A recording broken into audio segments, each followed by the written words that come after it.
RFI et France 24 présentent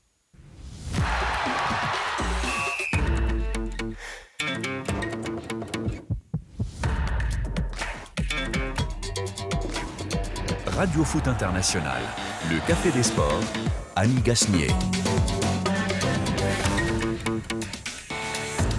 Bonjour à tous et merci d'être au rendez-vous du Café des Sports de RFI. Et pas seulement, le Café des Sports aussi en 3 dimensions, grâce à la radio, grâce à Facebook Live et aussi grâce à France 24. 3 dimensions en 3D donc. Nos invités, eux, ils sont là et ils sont bien présents dans ce studio. Bonjour Rémi. Bonjour Annie et salut à toutes les téléspectatrices. Eh bien, un peu rajeuni aujourd'hui. Alors Rémi Ngono est là, Xavier Barré aussi, il est là aujourd'hui. Bonjour. Bonjour Xavier. Annie, bonjour à tous. Et puis Frédéric, bonjour. Bonjour Annie, la parole des auditeurs, ça commence les bonjours, bon sommaire, il y en a encore regardé le sommaire sur la page Facebook, David Gaël, Sabin Classico, lui il est à Cotonou, le duo camerounais contre Xavier Barré, c'est du lourd, nous dit-il. En général ça marche. Bonjour Benjamin Moukanjo. Bonjour Annie, bonjour à tous. En général je fais l'arbitre. Ouais. J'essaie d'être souvent avec Xavier, un peu avec Rémi. Ouais, voilà. Vous fluctuez selon les débats. Et ça, c'est important. Alors, dans les débats du jour, eh bien, nous parlerons de Marcelo Bielsa. Sur le banc de l'Uruguay, le fantasque entraîneur argentin sera le sélectionneur de la Celeste pour les éliminatoires de la prochaine Coupe du Monde et vraisemblablement pour la Coupe du Monde. 1 an et demi après avoir quitté Leeds et l'Europe, Bielsa retrouve donc une équipe pour nous surprendre encore à coup sûr. Et d'ailleurs, on ne demande que ça, claro.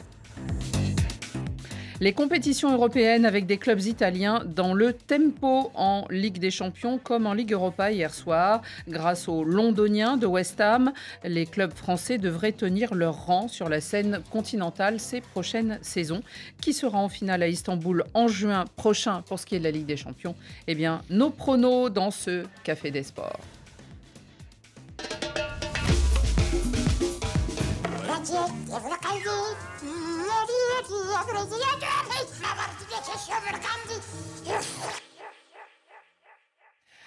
Alors, il y aura aussi bien sûr nos cartons, comme d'habitude, en fin d'émission.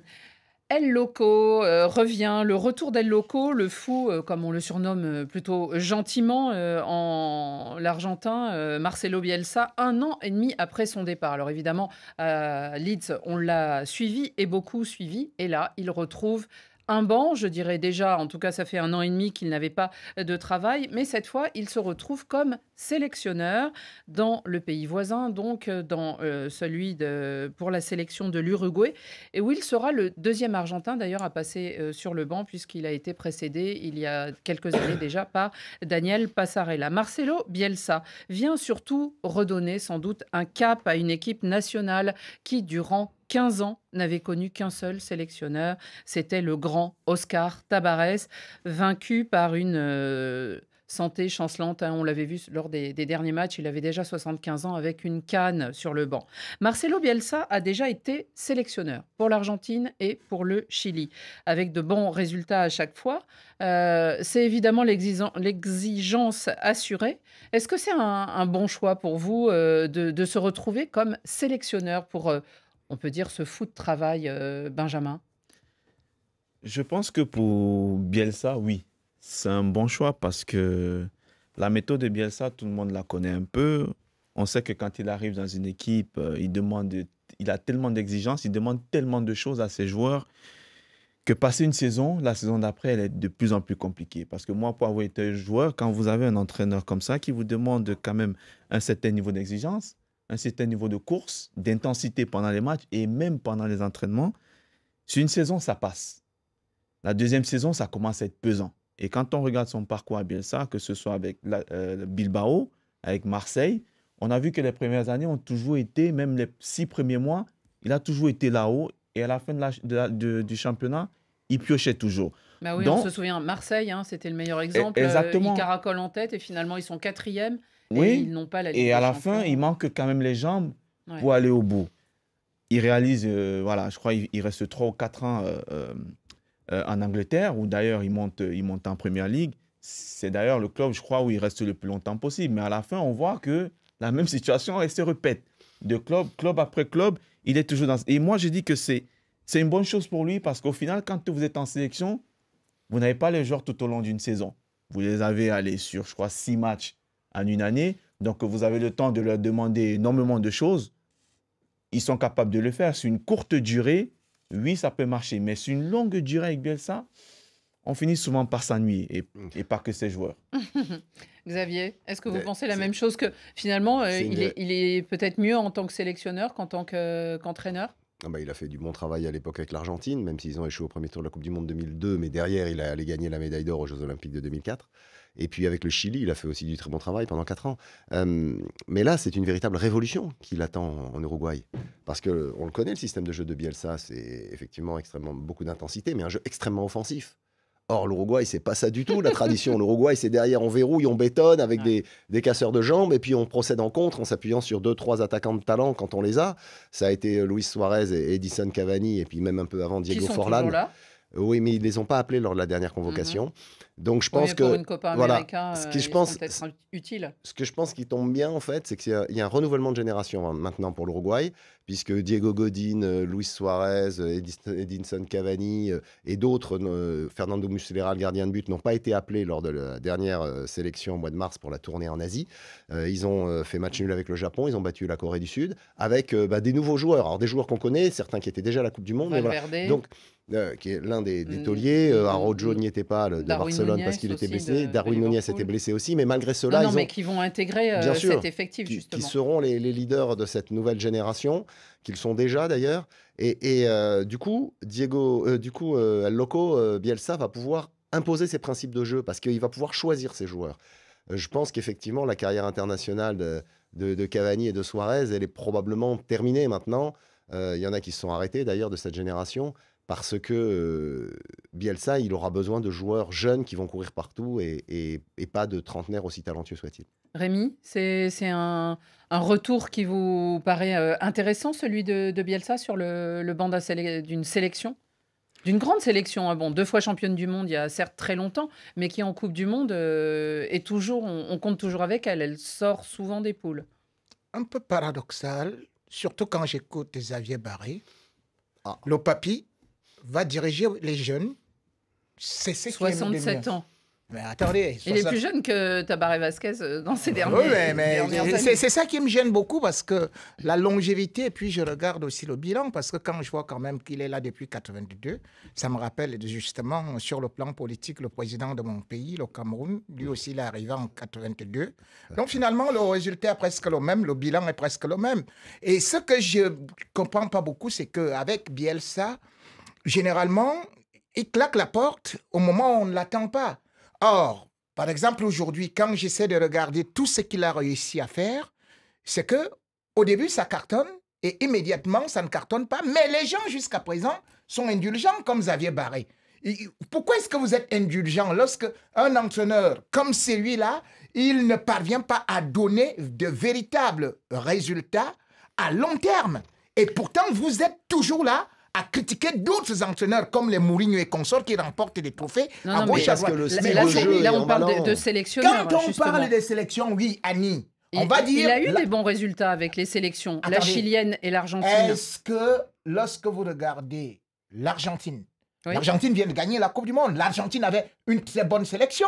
Et d'ailleurs, à cette époque-là, je crois qu'en 2001-2002, Bielsa, d'ailleurs, avait fait. On disait même que c'était le meilleur entraîneur du monde, puisque avec 18 matchs, il avait marqué 42 buts et 13 victoires. Mais rigrac, quand on arrive, lorsqu'il faut franchir une étape. Au Chili, on a vu la même chose, on a apprécié, mais par la suite, ça n'a pas été ça, exactement aussi.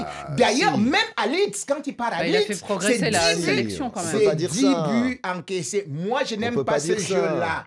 Je veux... Ça m'étonne pas. Quand on aime Mourinho, on peut pas aimer Bielsa, c'est sûr. Benjamin. Non, mais c'est évident. Benjamin, tu sais... C'est quand même lui qui a fait se lever le public de Marseille, qui l'a complètement revigoré avec ce jeu formidable que pratiquait l'OM, qui effectivement a eu du mal à finir la saison parce que c'est extrêmement énergivore, mais il a provoqué une passion, il a réveillé le Vélodrome, il a fait la même chose à Leeds qui était en D2, il les a fait remonter à Bilbao à l'époque, il les a amenés en finale de la Ligue Europa. C'est vrai, ça finit quand même un peu mal à chaque fois. Ça dure pas. Après, comme le disait Benjamin, il est tellement exigeant, il demande tellement d'efforts que les joueurs, ils calent. Donc, quand il a un gros effectif, comme c'était le cas, par exemple, à Leeds, parce que les clubs anglais sont riches, il a pu acheter beaucoup de joueurs, donc il fait tourner. Mais quand il a moins de moyens financiers, c'est plus compliqué. Et là, avec l'Uruguay, c'est pas une question de finance, c'est une question de réservoir. Réservoir d'hommes, l'Uruguay, c'est seulement 3,5 millions d'habitants. Est-ce qu'il va trouver suffisamment de joueurs de talent pour répondre à son projet? Vous vouliez poser une question à Benjamin, Rémi?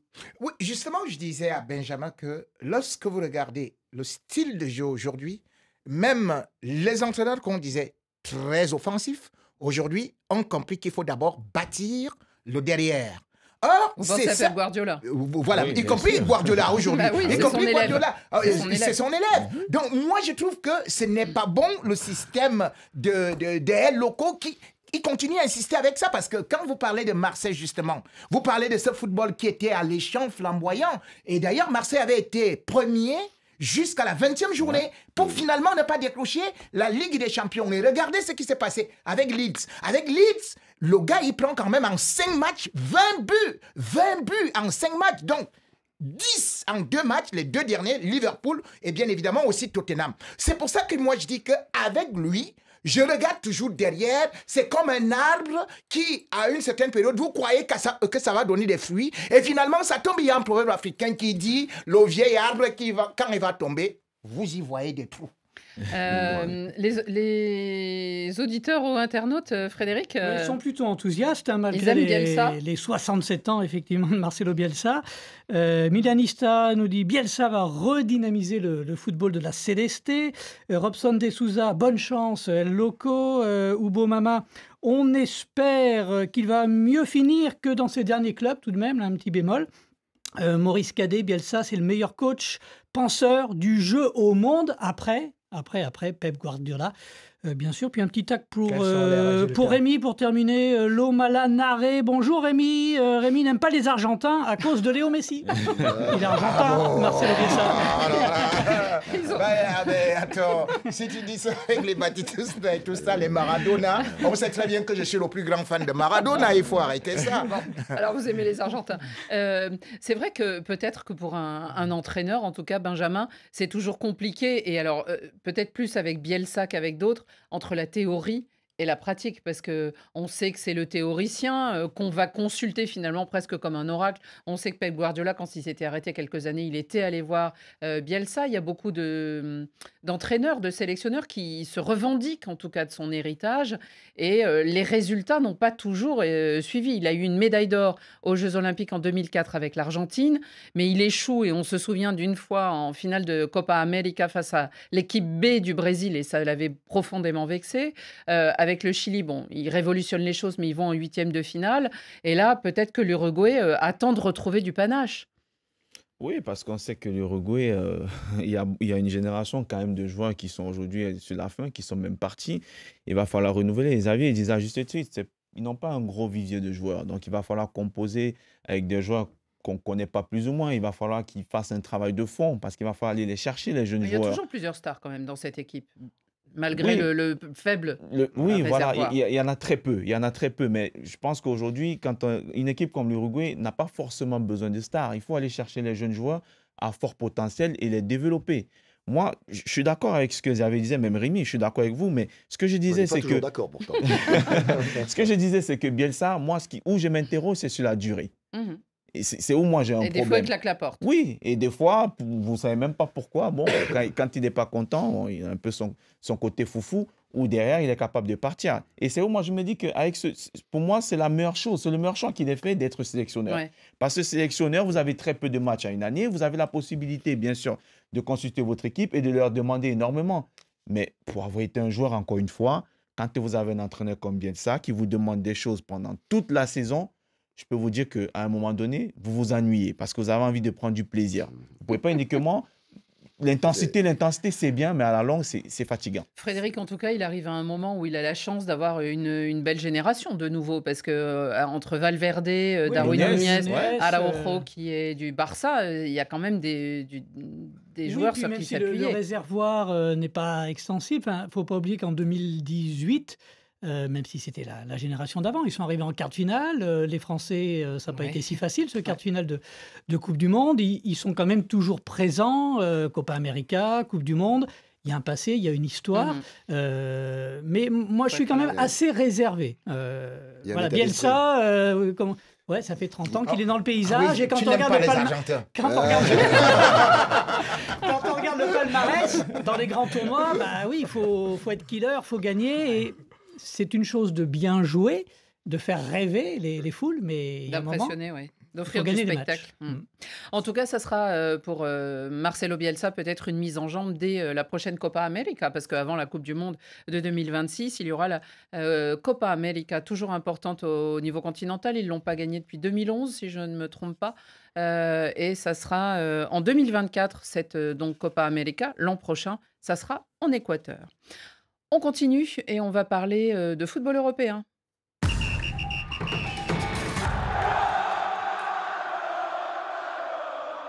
Victoire 1-0 des Romains.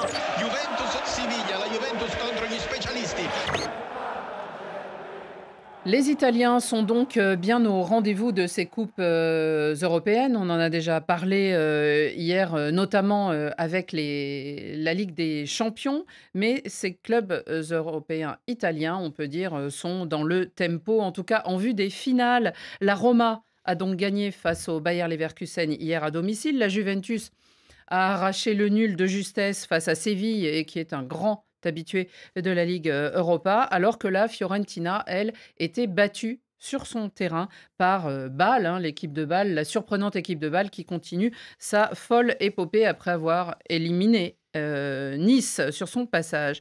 Est-ce que, Xavier, vous miseriez sur les clubs italiens pour les finales de ces deux Ligues Europa? Pour la Fiorentina, ça va être compliqué, mais pour la Ligue Europa, la Juve et Est-ce qu'on va avoir la un Roma... peu comme en Ligue des Champions, encore un match de clubs italiens face à face? Alors, ce ne serait pas la première fois que ça arrive, deux clubs italiens en finale. C'est déjà arrivé plein de fois en Ligue des Champions, notamment en 2003, je crois. Milan contre la Juventus. C'est arrivé également dans Coupe de l'UEFA dans les années 80-90.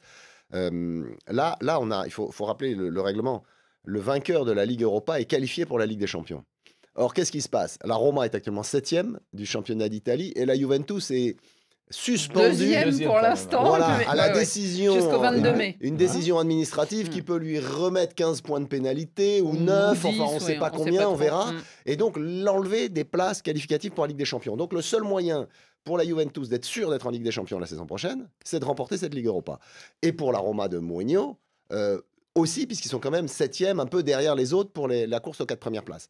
Donc, on voit que ces clubs italiens, avec cet objectif, ils sont extrêmement performants. Et tu penses que Xavier, la Juve, avec le match d'hier, est capable de gagner? Moi, je trouve face à Séville, gagner à Séville. Un partout, oui, parce qu'elle s'en sort très bien hier. Oui, mais ils sont allés la chercher, cette égalisation miraculeuse. Oui, franchement, ils sont allés la chercher. Je suis d'accord avec toi. Ils sont dominés, et ils peuvent se prendre un 0-2 d'ailleurs. Ah oui. Et puis finalement, ils vont chercher le 1-1. À la fin. Moi, pour avoir vu la Juve vu la Juve contre mes Canaries en 8e de finale, si vous voulez, je sais qu'ils sont jamais morts. Oui, mais bon, c'était Nantes. Nantes avait fait pas le même niveau. Oui, mais Nantes avait fait un à Turin. La Juve a gagné largement. Oui, mais là, la Juve recevait hier. Oui, mais comme contre Nantes.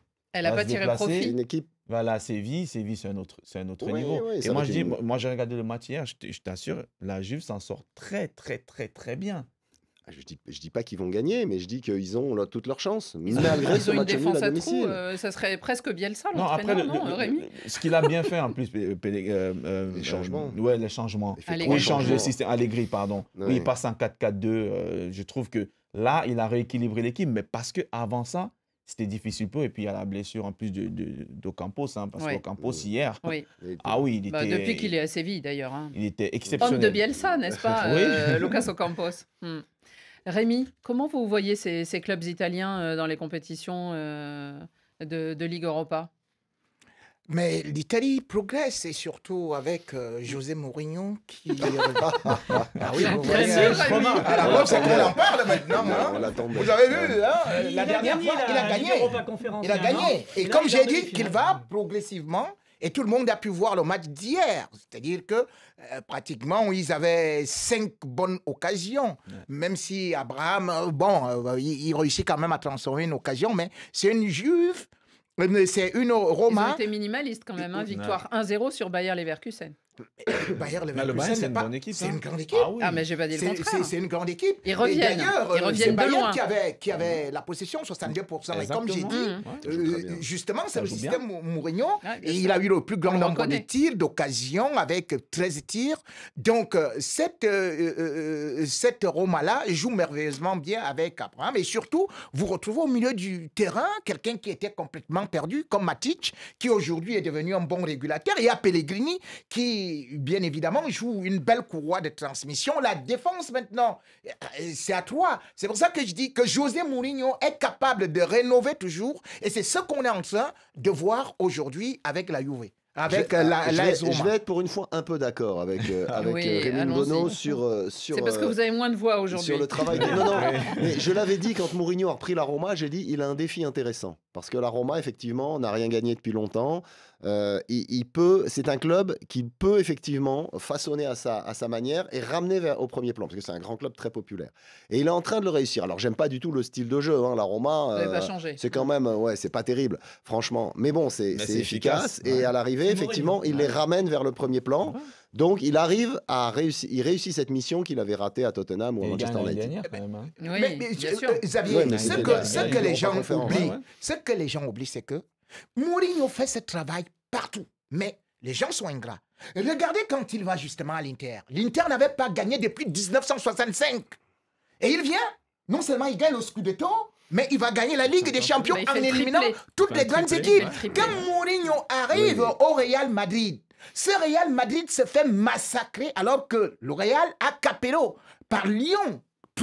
Des éliminations seulement en 8e de finale. C'est Mourinho qui ramène justement ce Real-là en demi-finale. Les gens oublient ça. Quand il arrive justement à Chelsea, qu'est-ce que Chelsea gagnait? C'est Mourinho qui ramène la Première Ligue à Chelsea. Même quand il arrive à Manchester United, vous avez dit que Manchester United est un très grand club. Mais qui a remporté après Sir Alex Ferguson? Ce n'est que Mourinho. Ce n'est que lui. Non, mais c'est intéressant ce qu'il fait. Vous êtes plutôt Mourinho ou Bielsa? Non, mais moi je suis auditeur ou téléspectateur. Et bon, la Roma, la Juve, c'est bien beau, mais il voit surtout le FC Séville. Il ne faut pas oublier que nos Espagnols, là, la C3, la Ligue Europa, ils connaissent ça par cœur, même si Unai Emery n'est plus là. Je vous le dis, Séville va ramener la coupe à Séville, retour en Espagne, etc. C'est leur 3e entraîneur de la saison. Après le nul à Turin, le retour à Séville, eux aussi sont très intéressés par la victoire pour intégrer éventuellement la Ligue des Champions. Je crois qu'ils sont 11e. Vu leur classement, on peut remonter effectivement en Liga, mais vu leur classement, le début de saison catastrophique, s'ils sont en Ligue des Champions la saison prochaine, ce sera absolument miraculeux. En tout cas, ça sera intéressant à suivre. Finale, demi-finale retour, ça sera la semaine prochaine, jeudi 18 mai. Et Mancini doit être content finalement parce que les Italiens se montrent bien. En tout cas, ces joueurs italiens, on parlait de Pellegrini, il y a Chiesa, il y a tous ceux qu'on a vus en Ligue des Champions. Je voudrais m'arrêter juste un instant, c'est sur Paul Pogba avec la Juventus. Hier, il rentre donc à la 70e minute. On voit que c'est lui qui marque, qui est passeur décisif pour ce but à la 97e minute et qui va évidemment sauver la vieille dame. Benjamin, est-ce que vous pensez... On le sait, il a multiplié les blessures, d'autres problèmes aussi qui l'ont beaucoup affecté. On se souvient de l'histoire avec son frère. Il n'a pas été titulaire depuis le 19 avril 2022. On ne l'a pas revu en équipe nationale, il n'a pas fait la Coupe du Monde, il n'a pas fait les éliminatoires récemment pour l'Euro. Est-ce que vous pensez qu'on le reverra un jour? Il a 30 ans, Paul Pogba, au top. Je pense que oui, parce que d'abord, Didier Deschamps, on connaît un peu... ses philosophies de Didier Deschamps et ses fidèles des fidèles, il incarne toujours cette relation-là. Et puis oui, parce que Paul Pogba, malgré cette saison difficile qui vit sur le terrain, même en dehors du terrain, reste quand même un joueur à fort potentiel et talentueux. le peu de temps qu'il a joué, notamment même hier, il montre encore une fois de plus qu'il est capable de revenir à son bon niveau. C'est vrai qu'il n'est pas encore à 100%. Vous ne pouvez pas revenir à 100% tout de suite, mais déjà, ce qu'il montre, c'est déjà intéressant. Maintenant, pour lui, la difficulté, c'est de ne pas se reblesser derrière. Parce qu'il ne faut pas qu'il replonge. Il a vécu une saison noire. Je crois que cette saison, il ne faut pas s'attendre. On ne le verra pas de toute façon, là, cette saison en équipe de France. On ne le verra même pas titulaire. Il doit se préparer. Ces petits bouts de match qu'il fait aujourd'hui, c'est pour pouvoir se préparer pour la saison prochaine, entamer un nouvel exercice, bien sûr, en espérant que tous ces trucs-là seront derrière lui. Rémi, vous pensez qu'on le reverra, disons, comme on l'a vu avant, ce champion du monde? On ne peut pas revoir Paul Pogba comme avant parce que sur le plan athlétique, aujourd'hui aussi, il a perdu beaucoup de confiance, même si hier, il arrive, il est tout content de retrouver les pelouses, mais au regard de beaucoup de blessures, c'est très difficile parce qu'il y a un proverbe africain qui dit « à force de coudre un vieil habit, on y perd son fil ». Xavier, c'est malheureusement pour Paul Pogba les dernières saisons, avec Mourinho, on s'en souvient, à Manchester United, et puis après ce transfert finalement à la Juve où il arrive blessé et où il ne s'est pas encore relevé. Est-ce qu'il aura la force mentale de passer au-dessus de tout ce qu'il a vécu? Moi, je le souhaite parce que c'est un joueur Non, formidable. mais le souhaiter, on lui souhaite tous. Après, c'est difficile de savoir parce que Est-ce qu'il y a des signes c'est quand même une grosse machine, Pogba. Il faut qu'il se mette physiquement? Voilà, il a besoin d'être au top pour être compétitif. Il a eu trop de blessures ces dernières années et il ne peut pas jouer effectivement sur une jambe. C'est pas possible. Un garçon de son talent, il faut qu'il soit en pleine possession de ses moyens athlétiques. La Juve lui a donné le temps. Allegri a été élogieux en fin de match. Il semble toujours compter sur lui. Hein. Ouais, mais je pense qu'ils l'ont fait revenir alors qu'il était libre, blessé, il en était plus. fin de contrat, mais qu'il y avait des incertitudes sur sa situation physique. Et ben, c'est parce que vraiment il croit en lui. C'est un joueur qui a déjà marqué l'histoire du club lors de son premier passage. Il était fantastique à cette époque. Moi, j'espère qu'il pourra le redevenir. Et il a 30 ans.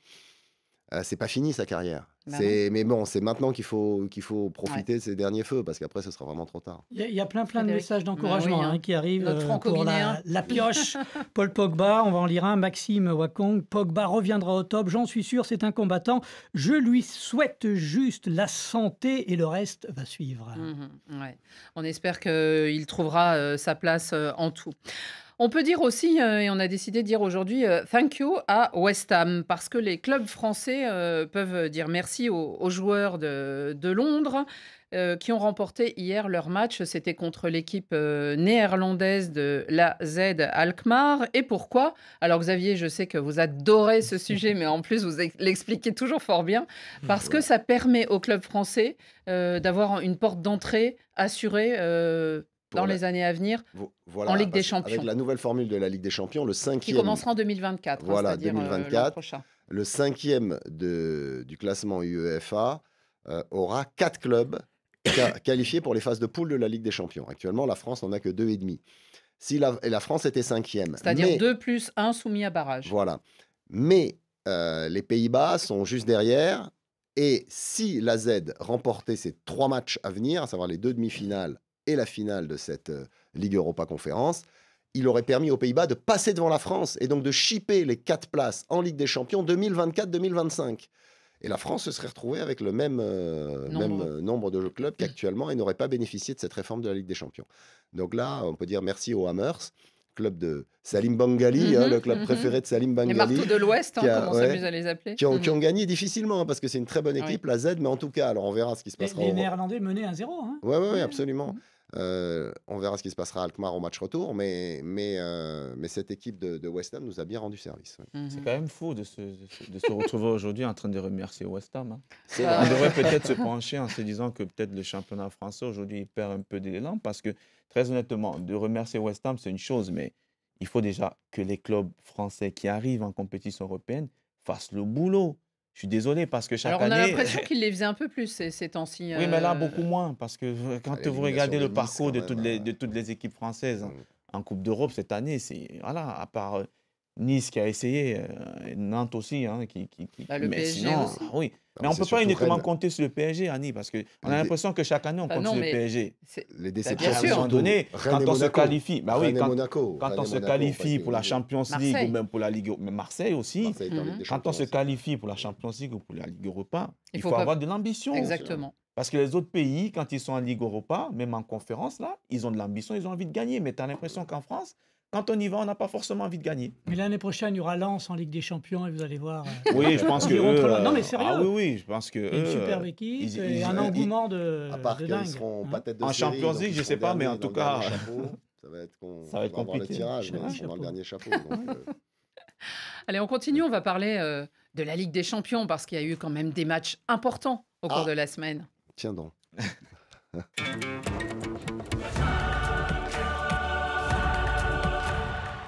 Alors, le suspense est encore entier, on va dire, ou presque, hein, évidemment, en Ligue des Champions pour ce qui est de l'affiche finale. Alors, un suspense sans doute moins entier du côté de Milan, et encore, hein, mais les Nerazzurri ont quand même 2 buts d'avance et ça pourrait servir face aux Rossoneri pour cet Euro Derby. Malgré tout, une rencontre n'est jamais jouée d'avance, hein, c'est ce qu'on peut dire, ça, ça, on le Benjamin. sait, ça. Donc, je m'appuie sur ça. Verra-t-on, grâce, Rémi, à ce suspense, surtout du côté de Manchester, des rencontres spectaculaires? Parce qu'on a eu l'impression, peut-être cette semaine, qu'on était un peu frustrés. Alors, on attendait beaucoup de cette rencontre entre ce qui nous paraissait les 2 meilleures équipes d'Europe du moment, celle qui donne le plus en spectacle, à savoir le Real et Manchester City. Au retour, ça risque d'être différent. Sera différent parce que c'est vaincre ou mourir.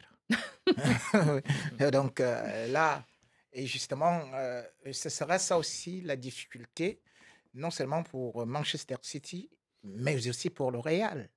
Parce que Manchester City est aussi redoutable en Ligue des Champions quand même à domicile. Parce qu'il faut se rappeler que... au match- On le sent inquiet. Ah. Très inquiet. Même. Sachez que chaque fois que je suis inquiet, C'est c'est bon pour signe. vous inquiéter.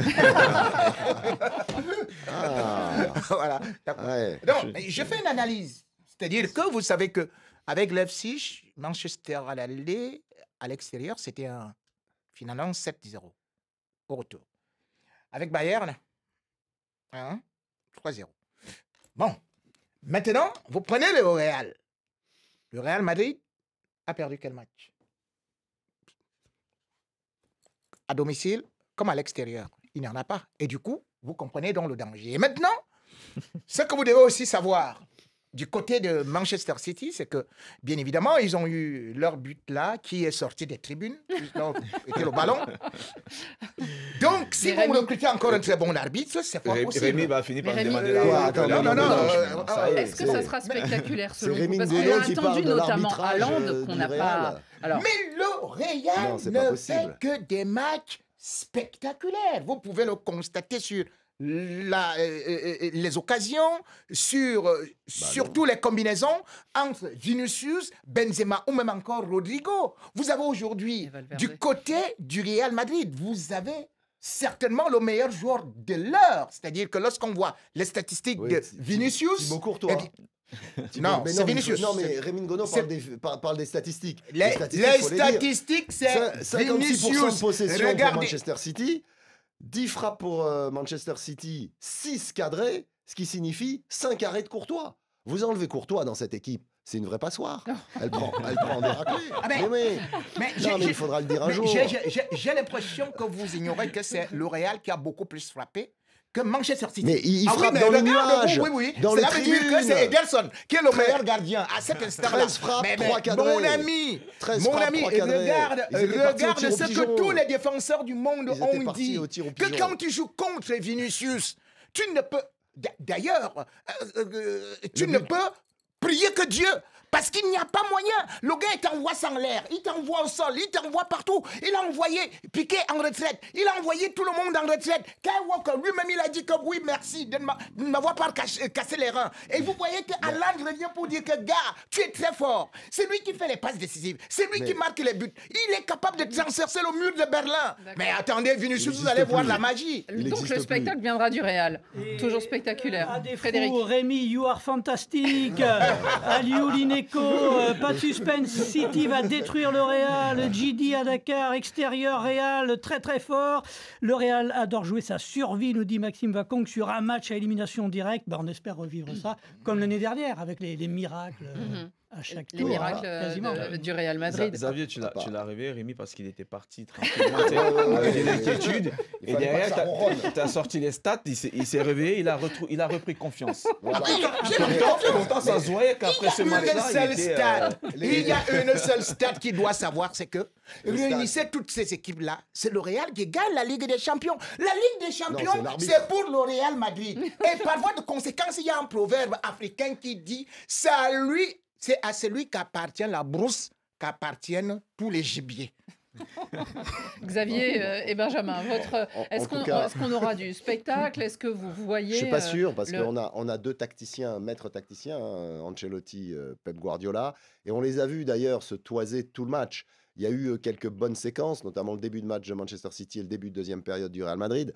Mais sinon, on a vu que ces deux équipes qui se serraient de près, qui ne voulaient pas, tout simplement se livrer, absolument.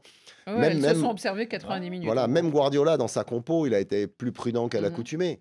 Alors là, le match retour étant à Manchester, on peut espérer que l'arbitrage ne sera pas comme d'habitude quand le match retour est au Bernabéu avec des cadeaux pour le Real. On aura un bon arbitrage. Donc le cadeau qu'on a vu là, le cadeau des tribunes. Le but qui est venu des tribunes. Non, mais attends, de Kevin De Bruyne.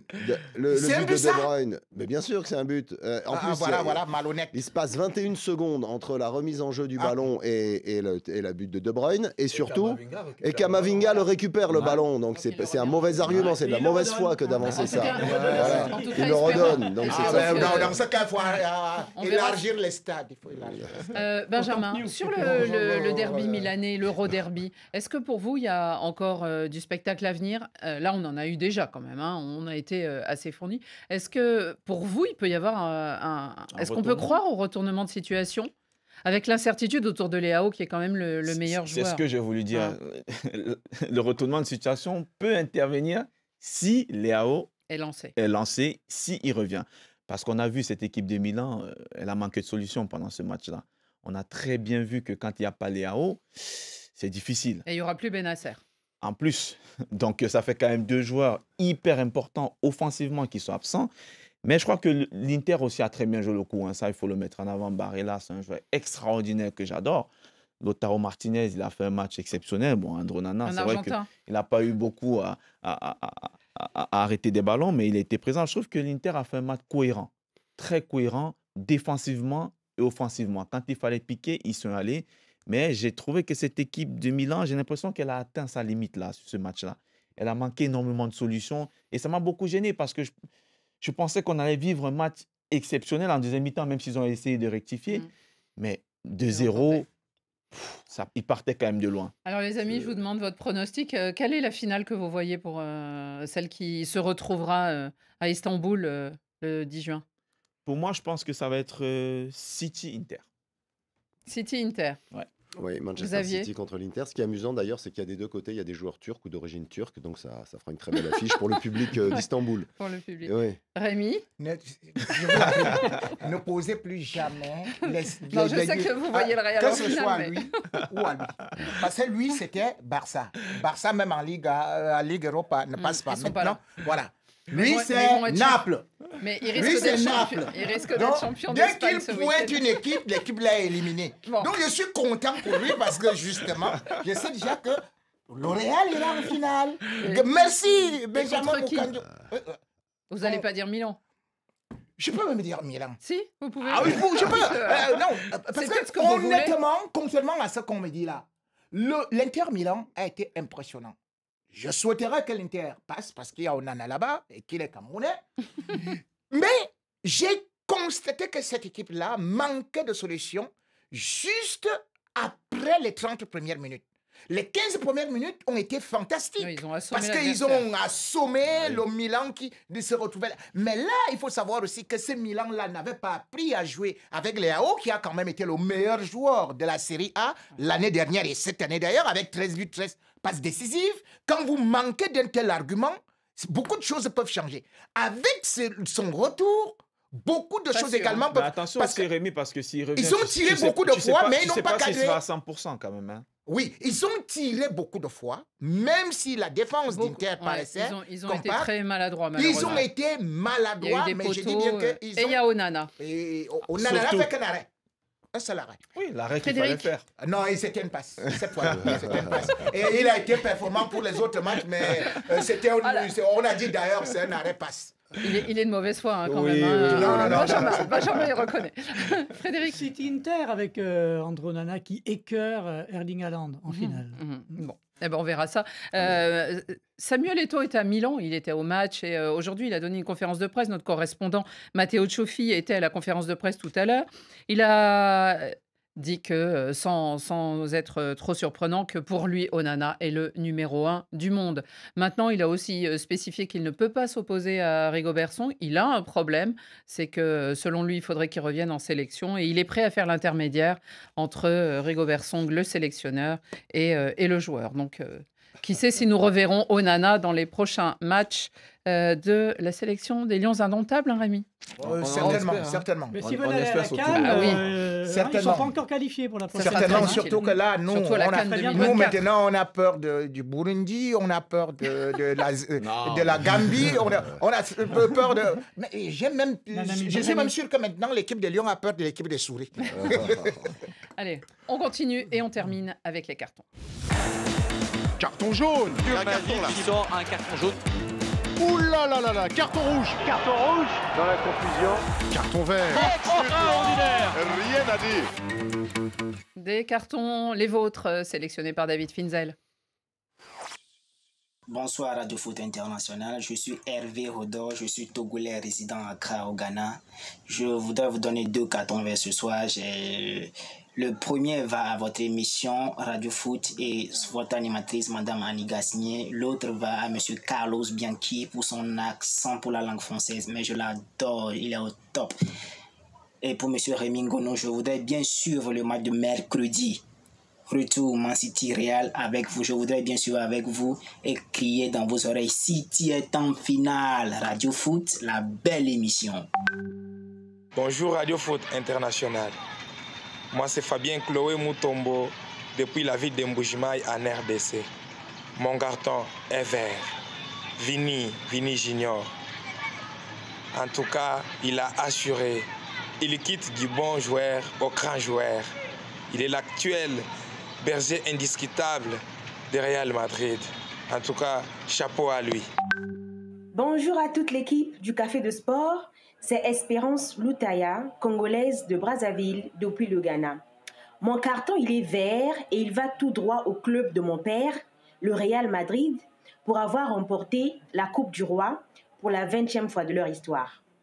Papa, cependant, sache qu'en Ligue des Champions, en demi-finale, Pep Guardiola va éliminer Carlo Ancelotti. Merci. Bonjour Café des Sports, je suis Baradji Bala, malien résident à Paris. Je donne un carton vert à Manchester City d'avoir fait un bon match contre le Real Madrid. Rémi, le Real était au bord d'une falaise, hein? Il risque de tomber. Mais n'oublions pas aussi que le Real a toujours fait de la magie étant à l'extérieur. Bon Café des Sports à tous, merci. Salut Radio Foot International, moi c'est Amadou Mboba depuis Mokon Extrême Nord Cameroun. Je donne un carton vert à André Onana pour son 7e clean sheet en Champions League et c'est lui qui a effectué le plus d'arrêts cette saison. Vraiment, je lui suggère le retour en équipe nationale pour aider aussi le pays. Salut Radio Foot International, salut Annie Gasnier, c'est Joël depuis Bruxelles. J'aimerais donner un carton rouge, mais vraiment rouge à toute la presse italienne qui a clairement couronné Varatilia au détriment de Victor Osimhen, auteur d'une saison extraordinaire avec 23 buts et 4 passes décisives. Salut Café des Sports, c'est Philin Bailly à Abidjan. Aujourd'hui j'ai un carton peu ordinaire, un carton arc-en-ciel pour Jean-Michel Aulas, pour l'ensemble de son œuvre à Lyon. Plus de 3 décennies passées à la tête d'un club, il a redonné une autre image au championnat français. Il nous a battus, il a battu les Galactiques du Real Madrid. Et aujourd'hui, il a donné un stade à Lyon. Il s'en va avec une mission bien accomplie. Merci, Président. Bonjour, Radio Foot International. Bonjour, moi c'est Abdullah Hussein depuis la République centrafricaine, précisément à Bangui. Alors, mon carton est vert qui va directement à Alexandre Lacazette qui a marqué un quadruplé et a permis à son équipe de faire une victoire très importante dans le course à l'Euro. Vraiment, carton vert à lui. Bon café, à vous, ciao, ciao. Bonjour, Café des Sports. C'est Marc Dieu-Béni depuis Bornéo en République centrafricaine. Mon carton vert s'adresse à Sergio Busquets, une grande légende du Barça, qui annonce cette semaine qu'il va quitter le club d'ici la fin de saison après 15 ans de bons et loyaux services. Franchement, carton vert à lui pour tout ce qui a accompli au Barça et bonne émission à vous. Salut Radio Foot, ici c'est Josué, haïtien vivant au Brésil. Carton vert, il va à l'endroit de Chapecoense qui vient le 10 mai de fêter ses 50 ans de fondation. Félicitations à Chapecoense pour ses 50 ans. Rémi, je suis avec toi. À la Madrid. Bon, quand même, Rémi, vous avez retrouvé un soutien au moins. En plus, il vient de loin, du Brésil, vous avez entendu. Vous savez, les Brésiliens connaissent le football. Alors, on se souvient de... vous voyez les autres, là, c'est les Uruguayens, les Barcelonais. On se souvient de Chapeco, cette équipe de la ville de Chapeco, Chapecoense, qui, en 2016, au moment de disputer la finale aller de la Coupe sud-américaine, Sul-Americana, avait eu cet accident d'avion en Bolivie, où il y avait eu 71 des 77 passagers qui étaient décédés. Pas toute l'équipe, mais pratiquement avait été décimée et ça avait été terrible. La finale avait été annulée, on leur avait attribué, à titre posthume, on va dire, ce trophée.